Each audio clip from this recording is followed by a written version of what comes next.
My son was thrown out of his home at 6:17 in the morning. When I got there, he was sitting on the cold concrete steps, holding his 4-year-old daughter asleep in his arms. Beside him were 2 suitcases. Just 2 suitcases. That was everything left of 8 years of marriage. He didn't cry. He didn't scream. He didn't pound on the door that had just locked behind him. He only stared at the ground, the look of a man who just had the last of his soul pulled out of him. But what tightened in my chest wasn't that sight. It was the truth that I had known this day was coming. For 16 months. I'd seen every sign my son shut his eyes and refused to look at.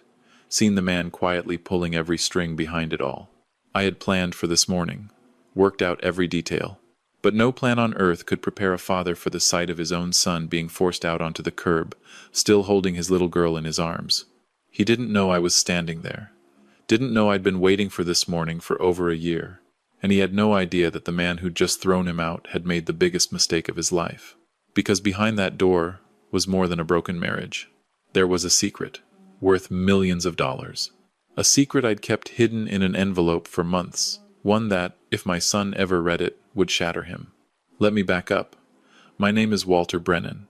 I'm 63, retired structural engineer, and I raised my son Caleb alone after I lost my wife Eleanor to ovarian cancer when the boy was 12. I'm telling you that so you understand the shape of us. We are quiet people. We fix things. Caleb grew up to be the kind of man who still writes thank you notes by hand and means every word. He taught American history at a public high school in Asheville, and if you want to know everything about what a person values, look at what they're willing to be underpaid to do. He didn't marry for money. He married a woman named Delia Marsh because he loved her laugh and the way she remembered small things people told her. And I still believe she loved him back. She is not the villain here. Keep that in mind, because it matters later. Delia's father is a man named Roland Marsh. If you live anywhere near Buncombe County, you've seen the name on buildings. He owns 6 commercial properties downtown, 2 auto dealerships off the interstate, and the kind of quiet influence that gets phone calls returned in minutes. He walks into a room and waits. He never learned how to be uncomfortable, and I knew the first time I shook his hand that this was the most dangerous thing about him. A man who has never been told no will eventually decide the word doesn't apply to him. Caleb brought them both to my house for a holiday dinner 3 autumns ago. Delia was warm. She asked real questions and listened to the answers. But Roland walked through my home the way an inspector walks through a building he's already decided to condemn. He didn't say anything cruel. He didn't have to. He paused a half-second too long before he called my place charming, like he'd reached for the word from a high shelf. I handed him a glass of sweet tea, and I smiled, and I watched him the rest of the night. By the time he left, I had the whole man mapped, and I didn't like the blueprint. Here's where I have to be honest with you. If that were your child bringing someone home, you'd have felt it too, that small cold drop in your stomach when a stranger looks at your life and quietly prices it. I said nothing. A man's happiness deserves a clear run before you start pointing at cracks. So I filed it away. That's what I do. I file things away. They married 8 months later at Roland's estate, 200 guests, an open bar that never blinked. Roland gave a toast that was really a speech about himself, about the high standards he'd raised his daughter to expect, about the responsibility of joining a family like the Marshes. He said it warmly. Everyone laughed in the right spots. Caleb laughed too. I didn't. I drove home that night turning one word over in my hands. Responsibility. The slight weight he'd put on it. The way it sounded less like a blessing and more like a lease with a clause nobody had read out loud. I parked in my driveway and sat in the dark a while. Then I went inside and wrote the date down. The first entry in a journal I'd keep for over a year. My granddaughter came 14 months into that marriage. 6 pounds, a full head of dark hair, and a chin that was pure Caleb. He called me from the hospital at 2 in the morning, and his voice was a voice I'd never heard from him before. Cracked all the way open, brand new. "Dad," he said, "she's here. She's perfect. I can't even, Dad, she's just perfect." I drove through the empty mountain dark, and I sat at that nursery glass and looked at her for a long time. We named her well. He named her Nora. And something settled into my son the day Nora arrived, the way ballast settles into the hull of a ship and finally lets it ride steady. He'd always been good. Now he was anchored. He read to her every single night, He signed up to coach a soccer team for kids who could barely walk. He was her father in every way that has ever counted. I need you to hold on to that sentence. Every way that has ever counted. The trouble didn't arrive all at once. It never does. It comes in small, unrelated pieces that only form a picture when you finally lay them side by side. About 8 months in, Caleb mentioned Roland had offered him a job. Not building anything. Roland wanted him to connect with community stakeholders, which is a polished way of saying he wanted a well-liked school teacher to be a friendly face for projects that needed one. He wants me to leave teaching, Caleb told me. But Dad, it's 3 times the money. I asked what Delia thought. He paused. She thinks I should take it. I asked what he thought. He said he was considering it. I told him to take his time. And I said nothing else. He took it 2 months later. I visited his new office on the 4th floor of Roland's flagship building. Big window, leather chairs, a lot of mahogany that felt borrowed instead of earned. Caleb wore a suit that didn't quite look like him yet. He was proud, and I was proud of him for being proud, and underneath that I was sick with worry about everything he'd set down to stand in that room. Because here's what I've learned in 63 years. When a powerful man hands you something for free, he isn't giving. He's installing a lever. And one day he's going to pull it.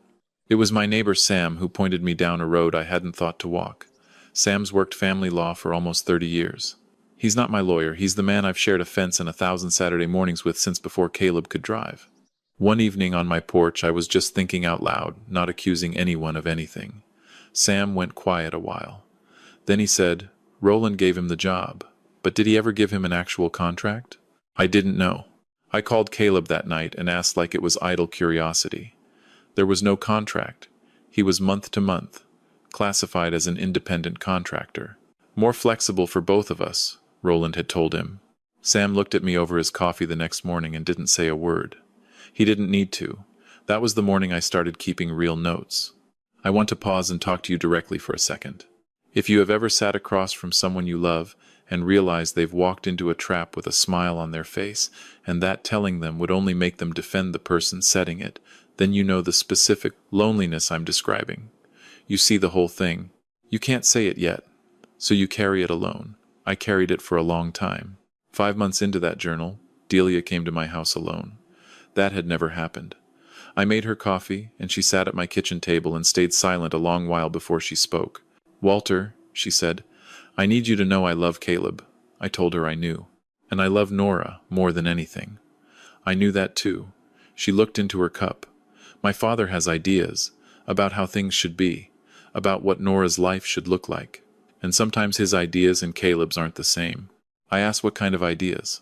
She looked up, and what I saw in her face was a woman standing at a fork in a road she never chose, and wasn't sure she was allowed to walk away from. He wants Nora raised a certain way. The right schools, the right people. He calls it the right foundation. He thinks Caleb is a good man, but not, she stopped. Not what? I asked. She didn't answer. She finished her coffee and left 20 minutes later, and she hugged me at the door longer than she ever had. I stood in my kitchen after the door clicked shut and I didn't move for a long time. That night I called Sam, and then I did something I'd never imagined doing in my life. I hired a private investigator. His name was Dean Holloway. Sam vouched for him, and he was quiet and patient and thorough. I asked him to map the financial structure between Roland and my son. What Dean found went so far past what I'd feared that I had to read it twice. The house Caleb and Delia lived in, a brick colonial in a leafy neighborhood. I'd assumed they bought together, was owned entirely by a holding company that Roland controlled. Caleb's name was nowhere on the deed. It never had been. Roland had called it a wedding gift and simply never transferred a thing. The salary came through a third-party LLC. The whole arrangement meant Roland could end it any day with none of the protections a real job carries. And the prenuptial agreement, the one Caleb had signed with a lawyer Roland recommended, was written in language Caleb's attorney had called standard, but which Sam, reading it 3 years later, called extraordinarily one-sided. I read that prenup on a Tuesday at this same kitchen table. I read it twice. Then I sat back and I thought about the word charming. Now I have to tell you the part that changed everything. Not the money. Not the house. This is the part that kept me up at night and turned everything I did afterward into something cold and exact. In the course of his work, Dean spoke to a nurse who'd briefly worked at the clinic Delia used during her pregnancy. The nurse was long gone from that office, and had no loyalty to anyone. She told Dean that during a hard prenatal appointment, Delia had confided she wasn't certain Caleb was the father. I sat with that for 3 days. 3 days, doing nothing, just holding it. Then I built a careful little plan. I told Caleb I was finally putting together the family health history. Eleanor and I had always meant to make that her cancer made me realize how much it mattered. I said I wanted blood types, basic genetic markers, and that it'd mean a lot to include Nora's too. I found a home kit. I said we'd make a project of it. Caleb thought it was a beautiful idea. He had no idea I was also sending a separate cheek swab one Nora had given me. During one of the weekends she stayed here. The weekends she called Grandpa Camp to a private lab on its own. The results came on a Wednesday. I read the envelope once. Then I slid it into the drawer in my study, beneath the journal. Caleb was not Nora's biological father, and I want to be very clear about what I did next. Nothing. I made no call. I gave no sign. I sat with the heaviest piece of paper I've ever held, and instead of thinking about lawyers, I thought about a little girl who was almost 3, who called me Grandpa Walt, who put strawberry jam on everything, and who was scared of the drain in the bathtub. I thought about what she needed, and then I started building. Let me be honest about something, because I owe you that. If that envelope had landed in your hands, I don't know what you'd have done. I don't know if I'd judge you for any of it. The easy thing, the human thing, is to feel betrayed and let it pour out of you. But I kept thinking about Nora's face, and a betrayal you broadcast can't protect anybody. So I swallowed it. For her. I spent the next 8 months in slow, deliberate preparation. Sam helped me find Caleb a real attorney in Charlotte with no ties to the Marsh family or their usual firms. A sharp, quiet man named Marcus Webb. I paid the retainer myself. Out of savings I'd been quietly stacking since Eleanor died money, I always meant for Caleb anyway. We documented everything. The deed, the LLC, the prenup, and where it collided with North Carolina case law. Dean kept digging, and found 2 former Marsh employees who'd been pushed out the same way Caleb was about to be. I called them. I listened. One of them, a man named Errol who'd managed 3 of Roland's properties for nearly a decade, said something I wrote down and kept. He doesn't fire you, Errol told me. He arranges things until you've got no choice but to walk. Then he tells everyone you quit. And there's nothing on paper to say otherwise. I looked at that legal pad. I thought about my son in his borrowed office, in his borrowed house, with his borrowed title, and something in me went very still and very certain. I didn't tell Caleb any of it. Not because I didn't trust him, because I did know him. He'd confront Roland that same hour. He'd demand answers, hand over the advantage, and Roland's lawyers would have a polished response ready before dinner. I'd watched that man operate for years. He was never caught without a prepared position. I needed him caught without one. So I waited. And waiting, when you love someone and you can see the blade coming, is the hardest construction work there is. The morning came on a Thursday in October. I was in my living room when Caleb called, and his voice was flat in the way a voice goes when a man is holding himself together by sheer will. He locked us out, Dad. I asked him to slow down. My keycard didn't work at the office this morning. Roland called at noon and said my engagement with the company was being terminated. I drove home and the garage code wouldn't open. There was already a locksmith here. He stopped. Nora's inside. Delia texted me. She said I should take some time, that things have gotten complicated. Dad, she sounded like she was reading it off a card. I closed my eyes for 2 full seconds. Where are you right now? I asked. In the driveway. Is Nora with Delia? Is she safe? Yes. She's inside. She's fine. She doesn't even know anything's wrong. Okay, I said.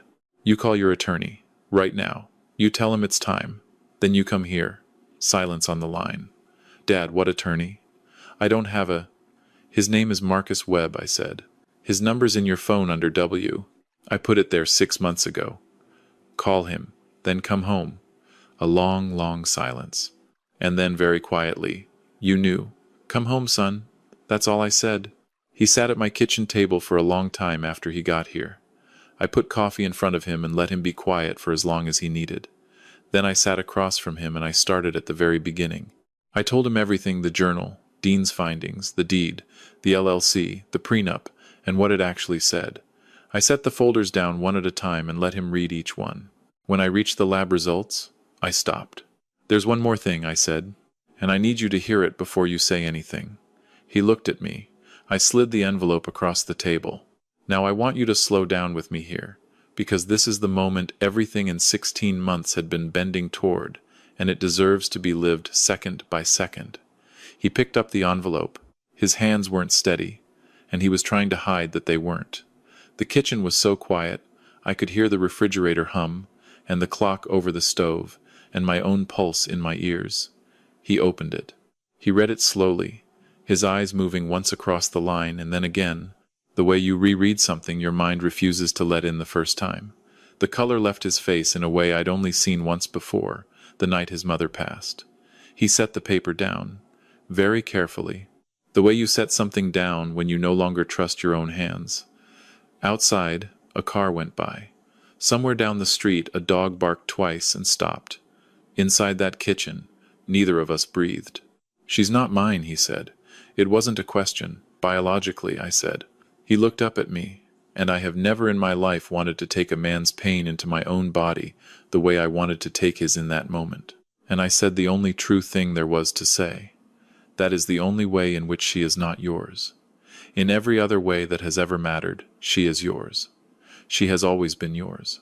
And that does not change because of what that piece of paper says. Not if I have anything to do with it." He pressed the heels of both hands into his eyes. His shoulders shook once. He didn't make a sound. I let him sit in it. I didn't reach for him, and I didn't fill the silence, because some grief has to be allowed to land before a man can stand up under it. The clock ticked. The coffee went cold between us. Time stretched out the way it does at a graveside, where 1 minute holds the weight of an hour. And then, slowly, he lowered his hands. His eyes were red and wet and absolutely clear. And I watched my son decide, in real time, who he was going to be in response to the largest and most irreversible thing that had ever happened to him. "What do we do?" he said. "We already started," I told him. "I'll be honest with you one more time. If that were me, sitting where my son sat, I don't know that I'd have found my feet that fast. I don't know that I'd have skipped past the betrayal and landed on the love. But that's the thing about how you raise a child. You don't get to choose the test. You only get to hope that the things you poured into them years ago are still load-bearing when the weight finally comes."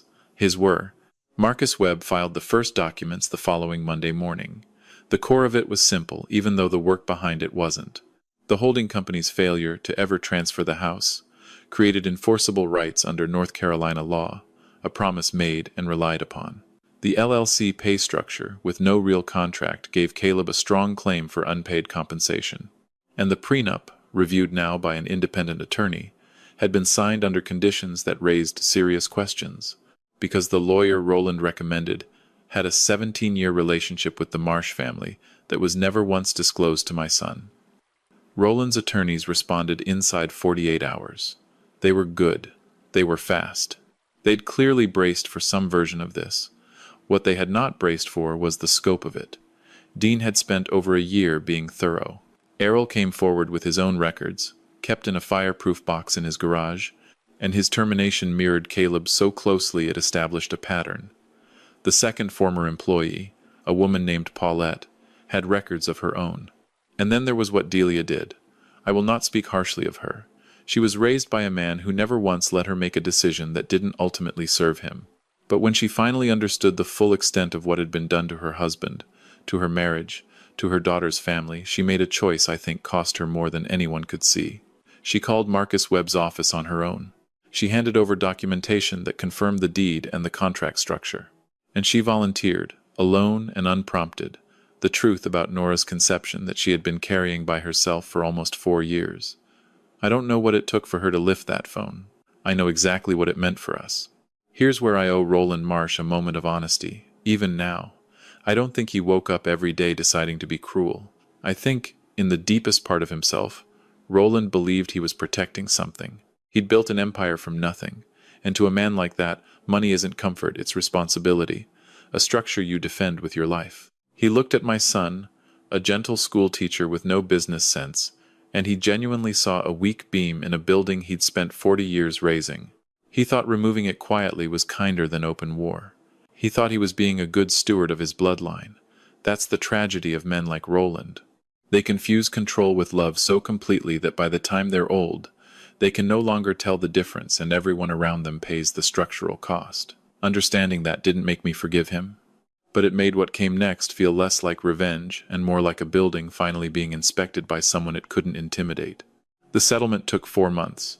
I won't lay out every piece, because some of it is still sealed and some of it doesn't matter. What matters is the outcome. The house was transferred into Caleb's name. The very legal machinery Roland assumed would shield him was used, correctly, to enforce the promise that house had always been. The compensation claims were settled, his finances restored and then some, legal fees included. The prenup was thrown out entirely. Roland never saw the inside of a jail cell, and I want to be straight with you about that. What he did was structured carefully enough to stay on the civil side of the line, and I'm not naive about what money can buy in that regard. But 2 of his largest commercial partners, once they understood the pattern laid out in those proceedings, quietly walked away from him. A development deal he'd chased for 3 years collapsed in financing. The name stopped opening every door it used to open. I'll take that. I'll take that all day. This is the part of the story where I tell you what it taught me, because I think you came here for more than just the ending.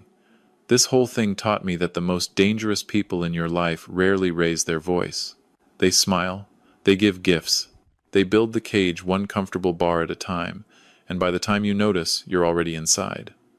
The mistake most people make is believing that love and generosity always come without a hook. They don't always.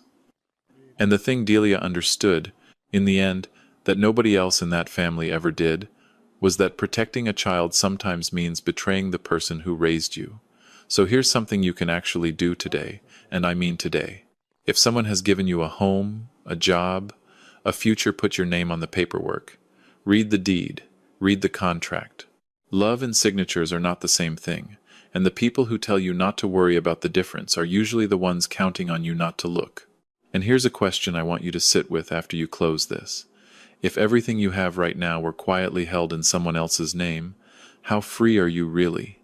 Nora turned 4 in January. We had her party right here, because Caleb's living with me for now while he figures out what comes next.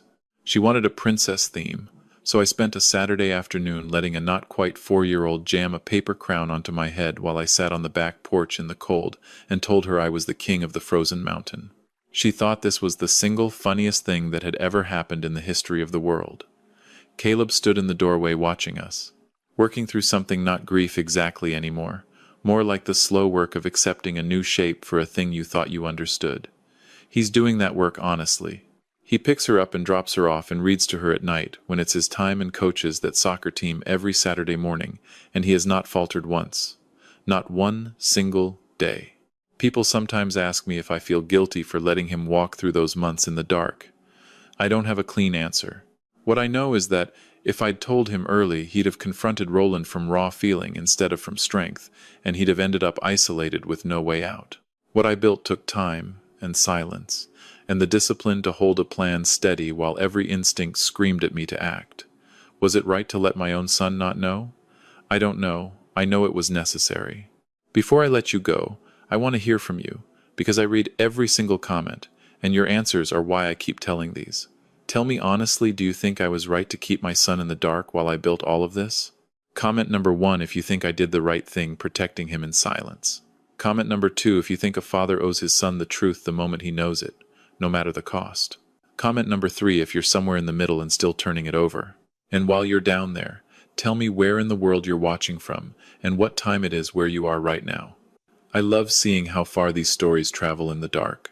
And if you've ever had someone with money or power look right through you and decide your life was theirs to rearrange, tell me about it. You are not as alone in that as you feel. If this story moved you, even a little, do me one small kindness and subscribe before you go. It's just me and a handful of people who care about stories like this, and every single subscriber genuinely keeps this channel alive. Stay a while. There are more stories coming, and I'd like you here for them. This is a fictional story inspired by real emotional experiences, fully rewritten and reimagined in Asheville to create original content. Any resemblance to real people or events is coincidental.